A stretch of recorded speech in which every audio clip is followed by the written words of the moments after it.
Assalamualaikum warahmatullahi wabarakatuh.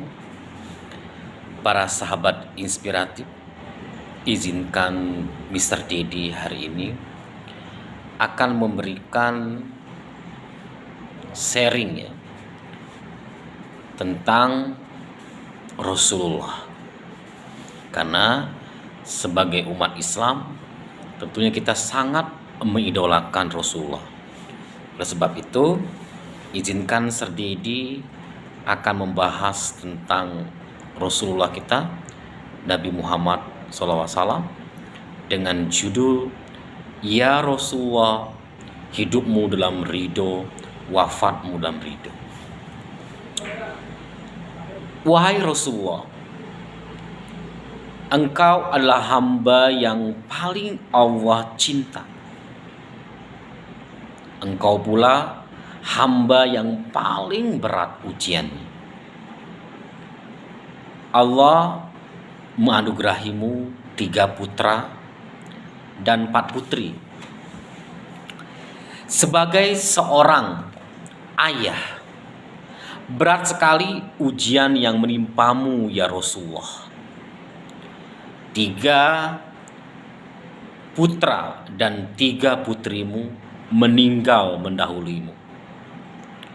Engkau menguburkan anak-anakmu dengan keikhlasan. Di tahun-tahun yang sangat berat dalam perjuanganmu, Allah juga mengambil istri tercinta sekaligus pendukung nomor 1-mu, Khadijah Al-Kubra radhiyallahu anha. Kami tahu engkau bersedih, namun tak pernah sedikit pun engkau menyesali keputusan yang Allah berikan kepadamu. Wahai Rasulullah, kami tak tahu perutmu seringkali menahan lapar.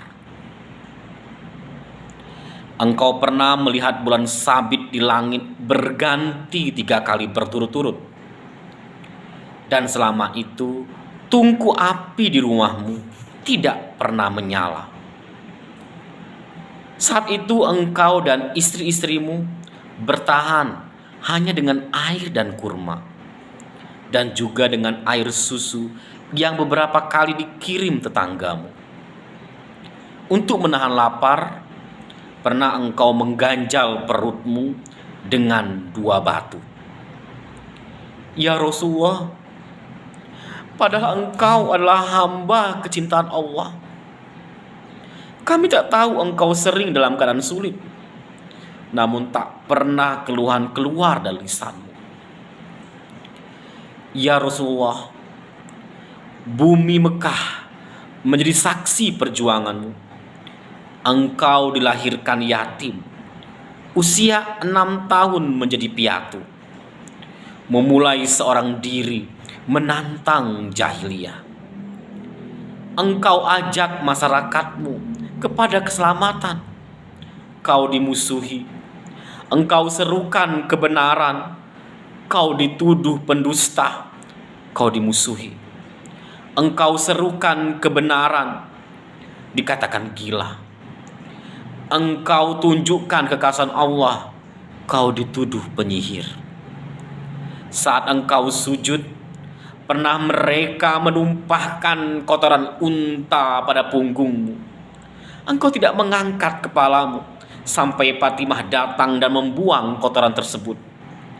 Ya Rasulullah, di Bukit Safa kepalamu berdarah dipukul Abu Jahal dengan batu. Marah besar pamanmu Hamzah mengetahui itu. Ya Rasulullah, dibiokot dirimu, keluargamu dan sahabatmu selama 3 tahun. Pernah kesulitan dan kelaparan. Bahkan mereka ingin sekali membunuh. Tapi ya Rasulullah, kasih sayang yang ada dalam hatimu, bahkan saat Fathul Makkah engkau maafkan kaum Quraisy, kata-katamu masih terekam jelas, seperti kata-kata Nabi Yusuf alaihissalam kepada saudara-saudaranya. Hari ini tidak ada cercaan bagi kalian. Pergilah, karena kalian semua bebas. Ya Rasulullah, ke Taif dirimu berdakwah, Sekitar 9 kilometer engkau berjalan kaki, menanjak bersama anak angkatmu.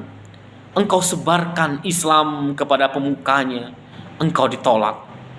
Engkau ajak penduduknya selama 10 hari, engkau ditolak. Bukan hanya itu, berkumpul orang-orang tak bermoral di antara mereka, dan budak-budak mereka mencaci dan meneriakimu. Mereka menghadangmu dan membuat 2 barisan, lalu menghujani tumitmu dengan batu. Ya Rasulullah, sampai bersimbah darah kedua kakimu, engkau terpaksa menghindar ke kebun kurma. Di kebun itu doamu sungguh menakjubkan. Tidak sedikit pun engkau menggugat ketetapan Allah. Engkau berbunajat, ya Allah, sesungguhnya kepadamulah aku mengadukan kelemahan diriku, sedikitnya upayaku, serta hina dinanya diriku di hadapan manusia. Wahai yang maha pengasih di antara para pengasih, engkau adalah Rob orang-orang yang tertindas. Engkaulah Robku, kepada siapa lagi engkau menyerahkan diriku? Apakah kepada orang lain yang selalu bermuka masam kepadaku, atau kepada musuh yang telah menguasai urusanku? Jika engkau tidak murka kepadaku, maka aku tidak peduli. Akan tetapi ampunan yang engkau anugerahkan adalah lebih luas bagiku. Aku berlindung dengan perantaran-Nur wajahmu yang menyinari segenap kegelapan, dan yang karena urusan dunia dan akhirat menjadi baik, agar engkau tidak diturunkan murkamu kepadaku, atau kebencianmu melanda diriku. Engkaulah yang berhak menegurku hingga engkau menjadi ridho. Tiada daya serta upaya melainkan karenamu. Begitu dahsyatnya sampai Allah mengutus malaikat penjaga gunung yang menawarkan untuk meratakan penduduk Taif dengan gunung Asyabain, tetapi engkau malah mendoakan mereka. Bahkan aku berharap kelak Allah munculkan dari tulang punggung mereka suatu kaum yang menyembah Allah semata dan tidak menyekutukannya dengan sesuatu apapun. Di Uhud, di gunung yang engkau cintai, engkau menjadi saksi sahidnya sahabat-sahabatmu. Bahkan paman tercintamu Hamzah dibunuh dan dibedah perutnya, diambil jantungnya. Engkau terluka parah, pundakmu dibabat pedang dengan keras, walau engkau memakai 2 baju besi yang rasa sakitnya sampai sebulan. Gigi serimu patah, pipimu tertusuk 2 lingkaran gelang topi besi, wajahmu berdarah. Saat Fatimah membaru lukamu, air malah menambah deras aliran darahmu. Fatimah sampai membakar sebekam tikar, menempelkannya sehingga darah berhenti keluar. Begitu berat perjuanganmu, namun tak pernah engkau mempertanyakan ketetapan Tuhanmu.